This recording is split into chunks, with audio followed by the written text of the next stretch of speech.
Hello everybody and welcome to this update for the Elder Scrolls Online.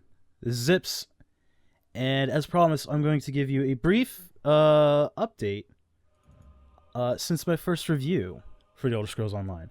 I plan on doing like a weekly update, and I almost didn't do one for this week just because of things going on, and I'm feeling very sick right now actually. I've got one hell of a head cold, so bear with me a bit. Now that I've had more time, though, to play this game, there are some things that I'm enjoying more. There are some things that I'm disliking a little bit more. Specifically, there is some issue sometimes where like I'm in combat and suddenly like I'll be attacking. Oh, let me switch off of that.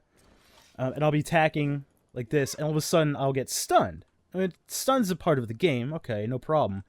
But then the stun won't wear out, to the point I have to quickly tap escape twice in order to get my functionality back, because I'll just be locked, unable to attack, and unable to do any of my abilities. So that's a bit of an issue there. There are still some quests that are broken, which is really unfortunate.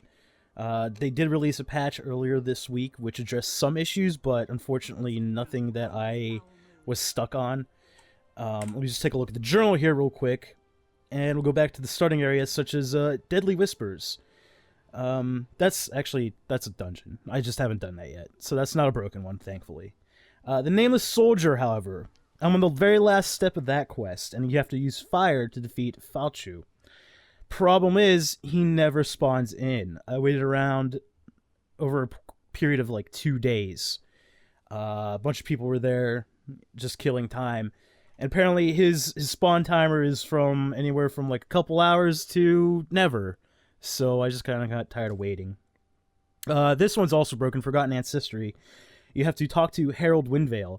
And the area this is in, if you start and complete another quest in this particular area where this quest is, he disappears. You can't actually find him anymore. I don't think this one's broken. I'm not sure I even attempted that one yet. But, you know, it's still in the launch window, so it's a bit excusable right now. They're still updating and everything. I also noticed some hitching after the last update, which I think had a lot to do with some of the add-ons I included, so I trimmed it down to just 2 for now. I forget which one they are. Actually, let me just look real quick, and I'll tell you. There we go. Wicked's Framework seems to be quite nice. I don't have ESO head markers on anymore. I removed that because that might have been causing some of the hitching. And spam filter, which is really nice to have to get rid of the gold spammers in the chat. I don't think those should cause any additional lag spikes or frame rate hitching, but I guess we'll see. Hello.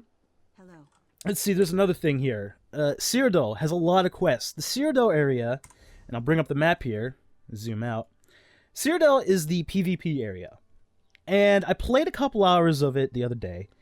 I'm not going to do any PvP in this video, perhaps in the next video where I have a better understanding of it all. But basically,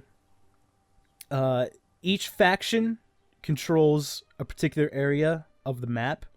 We are the blue up here for Daggerfall. The red is Ebonheart Pack, and the yellow is the Aldemary Dominion. I'm sorry if I'm not pronouncing that right. And each of these are nodes that you can basically warp to. Say you go here, and if this is a solid line, you can just warp right to here, or to here, or to here. If it's a dotted line, that means one of these is under contention, and you gotta fight to get full control of it back. And around each thing is some resources, like there's a mining, there's a lumber mill, and there's a farm, and when you have control over that, you have control over the middle, then you have full control over everything. I'm still not fully sure what owning an Elder Scroll at any of these places really does. It's kind of like there's a bit of a capture the flag type of mechanic where the other team come in, take this, and take it back to one of theirs. And again, I'm still not 100% sure on the reason for those. But if you played any PvP in Guild Wars 2, you should have a bit of an understanding of how it kind of works in Elder Scrolls Online. It's a bit of the same sort of deal. Only this has like quests and stuff that you can actually accomplish. Fairly easy quests, like kill like 20 enemies or deliver something to an outpost or something like that. Nothing too difficult. There is one where you gotta just kind of infiltrate some of these enemy areas, you know, without dying. I guess you could die, but you just kind of gotta travel there and just do something real quick. I haven't done that yet, but, you know, whatever. Right now, I'm actually in Stormhaven, and you can see I'm level 18. So I've leveled up, I think, about 12 levels since the review video. I haven't played every day, but when I do play, it's usually for a couple hours at a time. So the leveling is a lot slower than other MMO games, which is nice, because then you're not rushing to get through everything, and it's not boring, and it's also not like a high octane thing. This game really, really rewards you for exploring stuff. I mean, look, if you look at this map right now, all these little markers are quest objectives. And I certainly did not get every quest in this area yet. I did some up here.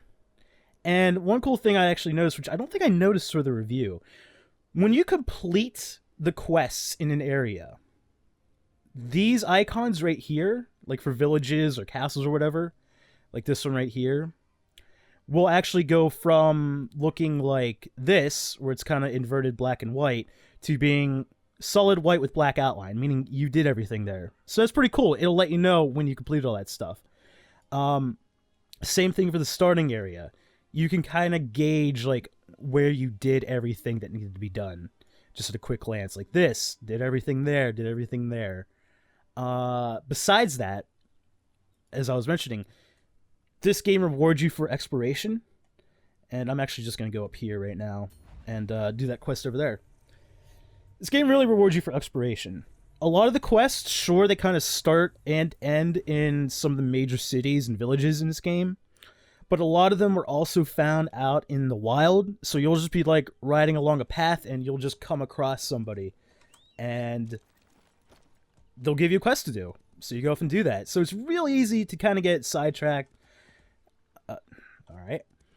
To kind of get sidetracked and not really have a good focus on, you know, your objective and all that.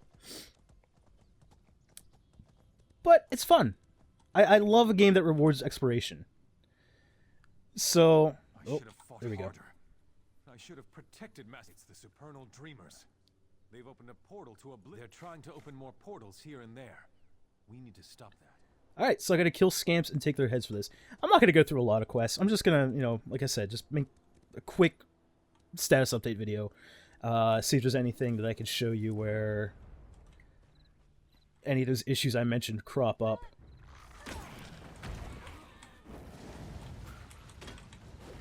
I am trying to use third person a little bit more, simply because it's a little bit easier in PvP, because you can see people sneaking around.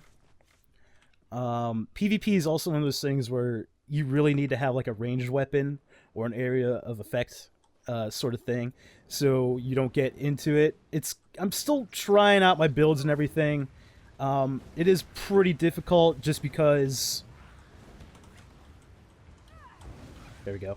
I still am not sure where I'm going with this character build, and so far there hasn't been any way for me to really custom or reset the skill points, I should say. Hold on, let me pop that.